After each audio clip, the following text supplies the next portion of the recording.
Assalamualaikum warahmatullahi wabarakatuh. Saya dari kelompok 2 yang beranggotakan saya sendiri Putri Wahyuni, teman saya Cindy Aulia Ramadhani, dan yang ketiga Gita Miranda. Kami akan mencoba mempresentasikan materi kami yaitu tentang setengah putaran. Baiklah, materi pertama akan disampaikan oleh Cindy Aulia Ramadhani. Kepada Cindy dipersilakan. Baiklah, saya Cindy Aulia Ramadhani akan menjelaskan tentang definisi setengah putaran.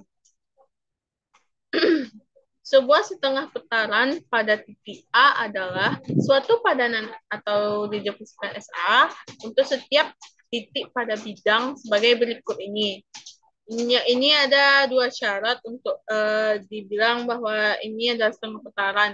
Yang pertama adalah apabila P tidak sama dengan A, maka SAP itu adalah P akson. Sehingga A itu berada di titik tengah luas P aksen. Yang nomor dua, SAA adalah A. Nah, dua tersebut itu adalah syaratnya. Berikut ini ilustrasi yang bisa menguatkan definisi ini. Berikut ini adalah ilustrasinya. Nah, ini SAP, ini P akson, ini A. Nah, contoh soal yang pertama, diberikan A, B, dan C, yaitu titik-titik pada bidang ekoid P dan A adalah titik tengah. Maka lukislah titik D sehingga D sama dengan SAD. Titik E sehingga E sama dengan SAC. Untuk menjawab soal ini, kita perlu untuk menyangkut pautkan dengan definisi, yaitu definisi B tidak sama dengan A. Maka SAB ini sama dengan D. Nah, di mana D ini diperoleh dari perpanjangan BA sepanjang AB. Sehingga A titik tengah dari garis BD. Nah, lihat pada ilustrasi ini, D itu kan diperoleh dari perpanjangan BA. Nah, ini karena perpanjangan BA otomatis D di sini. Nah, karena D di sini, maka titik A ini berada di titik tengah dari garis B dan D. Selanjutnya masuk ke rumus setengah putaran. Rumus setengah putaran itu menggunakan teorema 7.4. Jika A itu adalah titik yang berisikan A, B, dan P juga titik yang berisikan X, Y, maka SAP adalah 2A kurang X, 2B kurang Y. Pada ilustrasi ini, kita dapat menentukan bahwa P ini berada di sini, titik P. Nah, di sini juga titik A. Dan didapatlah P aksennya di sini pada garis G. Selanjutnya, misalkan P aksen ini adalah X0, Y,0. X0 dan Y0 yaitu SAP. Maka A itu berada pada titik tengah P aksen. Nah, titik A ini kan A, B.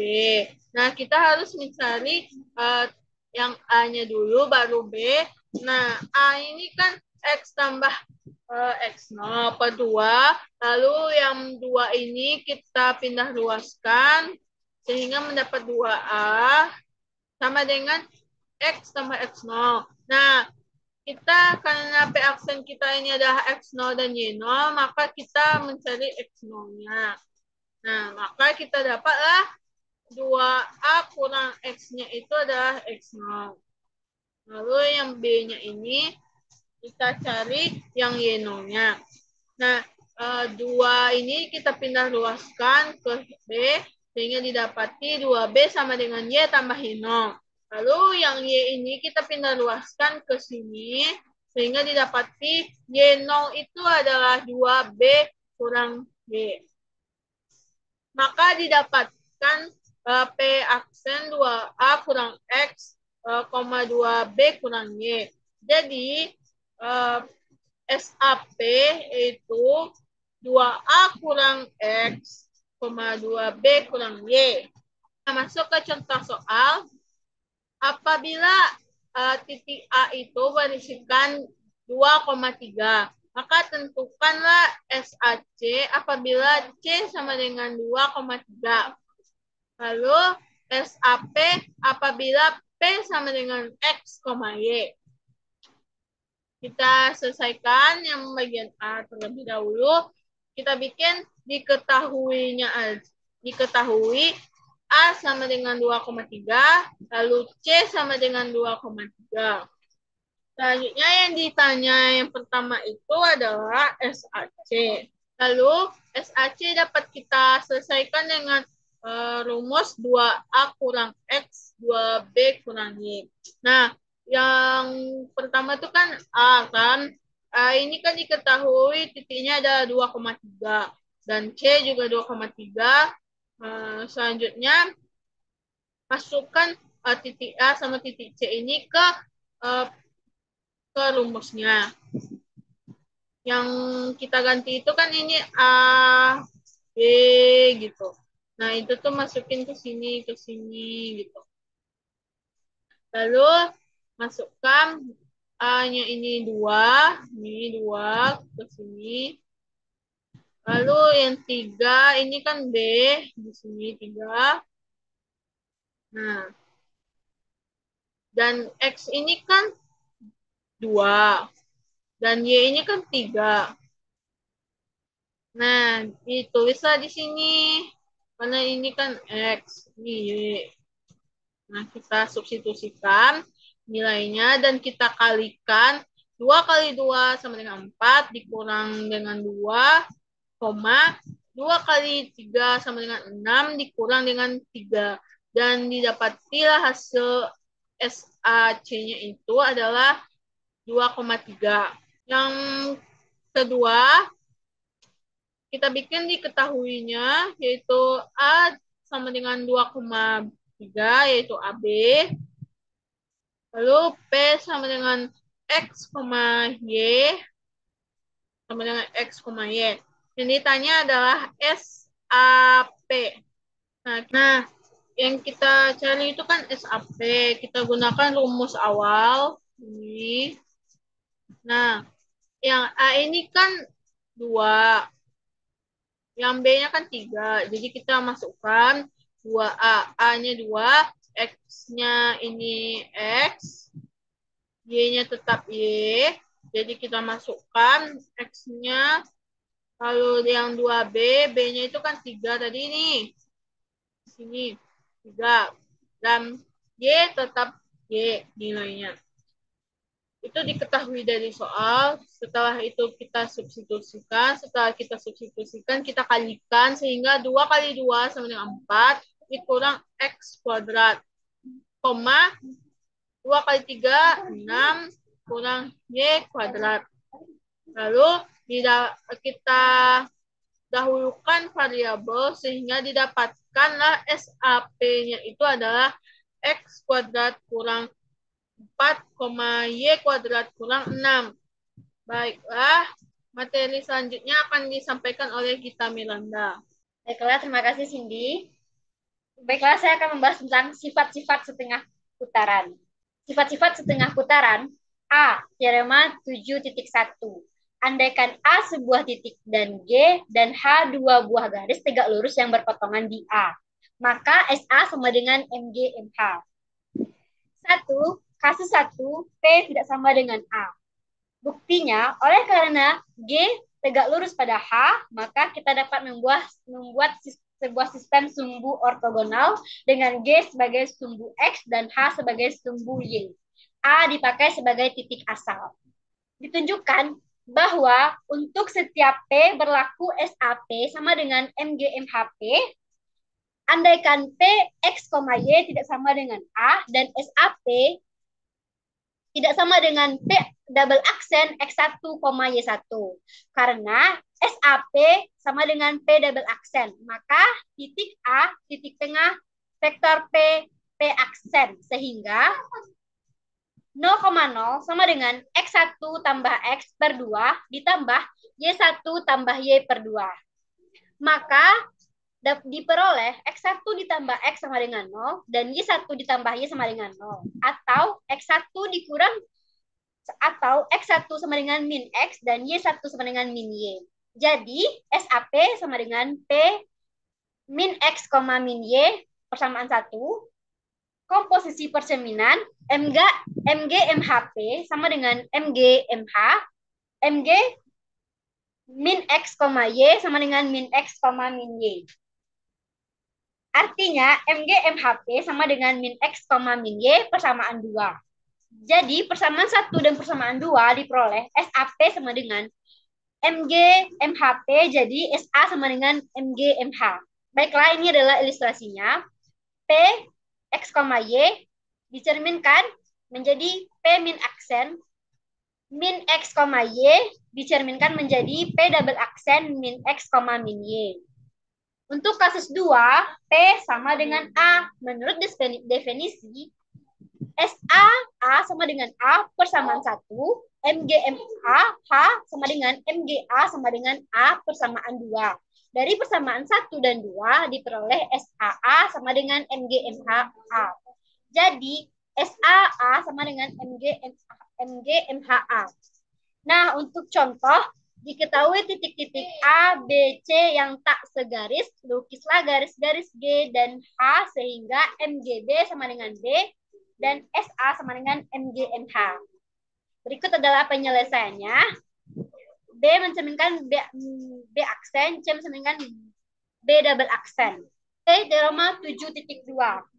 Jika G dan H dua garis yang tegak lurus, maka MGMH sama dengan MHMG. Buktinya, kalau P sama dengan A, maka MGMHA sama dengan MGA sama dengan A. Juga MHMGA sama dengan MHAA. Sehingga MGMHA sama dengan MHMGA. Untuk P tidak sama dengan A, maka MGMHA sama dengan SA. Selanjutnya, MHMGP sama dengan MH X min Y sama dengan min X, min Y menjadi SAP. Jadi, MGMH sama dengan SA sehingga diperoleh MGMH sama dengan MHMG. Nah, ini berarti bahwa komposisi percerminan terhadap dua garis yang tegak lurus adalah komutatif. Baiklah, materi selanjutnya akan dilanjutkan oleh Putri Wahyuni. Pada Putri Wahyuni dipersilahkan. Terima kasih kita Miranda. Baiklah, materi selanjutnya yaitu hasil kali setengah putaran. Yang pertama saya kupas yaitu teorema 7.6 yang berbunyi hasil kali 2,5 putaran dengan pusat-pusat yang berbeda tidak memiliki titik tetap. Buktinya yaitu kita misalkan A dan B pusat-pusat setengah putaran tersebut. Maka dan juga kita misalkan G yaitu vektor dari AB dan andaikan H dan K garis-garis tegak lurus pada vektor AB di A dan di B. Maka SASB-nya yaitu bernilai MHMG dikali MGMK. Dari sini itu kita melakukan sifat asosiatif perkalian, maka menghasilkan SASB-nya yaitu MHMK. Karena pada di sini itu pertama kita peroleh MH dikali MHMG dikali MK. MG dikali MG ini menghasilkan vektor I atau vektor identitas. Karena vektor identitas itu bernilai 1, maka nilai dari SASB-nya itu MH dikali MK. Seperti ilustrasi ini, sini terlihat titik A dan titik B-nya. Di sini ada garis X, garis K ini merupakan titik potong di titik B, dan garis H ini merupakan garis potong di titik A. Lanjut, andaikan X titik invarian SASB. Jadi SASB itu dikali X sama dengan X, sehingga MHMK X sama dengan X. Jadi MHMG dikali MHMK itu sama dengan MH di MHX. Terus kita lakukan sifat perkalian asosiatif tadi, maka menghasilkan MKX sama dengan MHX. Lanjut. Terus juga kita misalkan MKX sama dengan X1 dan kita misalkan X tidak sama dengan X1 di mana H dan K adalah sumbu dari garis vektor X1. Oleh karena itu garis hanya memiliki satu sumbu, maka H-nya sama dengan K. Ini tentu tidak mungkin karena A itu tidak sama dengan B pada garis X. Terus selanjutnya kita misalkan X sama dengan X1, maka MKX sama dengan MHX. Jadi X itu elemen dari K dan X juga elemen dari H. Yang berarti bahwa H dan K berpotongan di X. Ini juga tidak mungkin sebab H dan K itu segaris, bukan berada di titik yang sama. Jadi bagaimanapun tidak mungkin ada sebuah titik X sehingga MKX sama dengan MHX atau SASBX sama dengan X. Jadi hasil kali SASB tidak memiliki titik tetap. Lah masuk ke contoh soal, yaitu soalnya buktikan apabila G segaris dengan H, maka MG hasil kali MH tidak memiliki titik invarian. Dan yang B, apabila A bukan elemen dari G, yang dimana G merupakan suatu garis, maka SA hasil kali MG tidak memiliki titik invarian.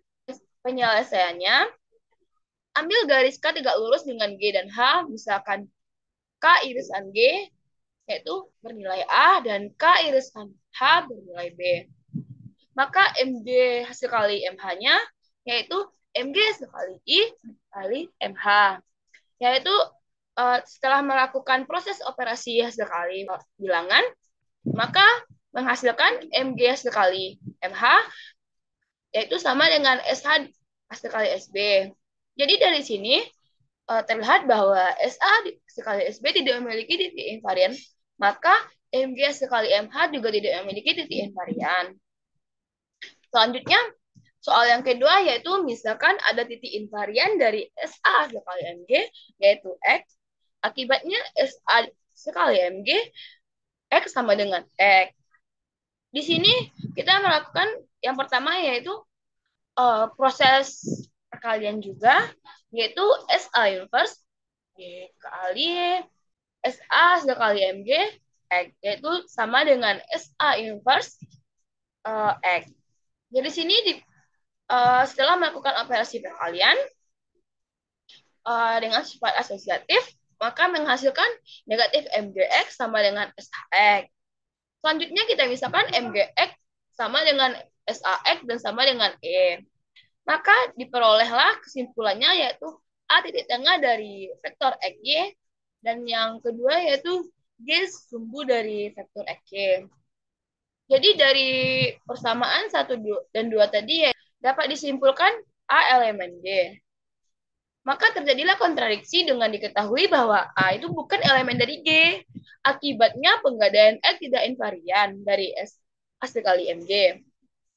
Maka bernilai salah. Berdasarkan hal ini disimpulkan bahwa SA kali MG tidak memiliki titik invarian. Sekianlah presentasi dari kelompok 2. Jika kami ada kesalahan, kami mohon maaf.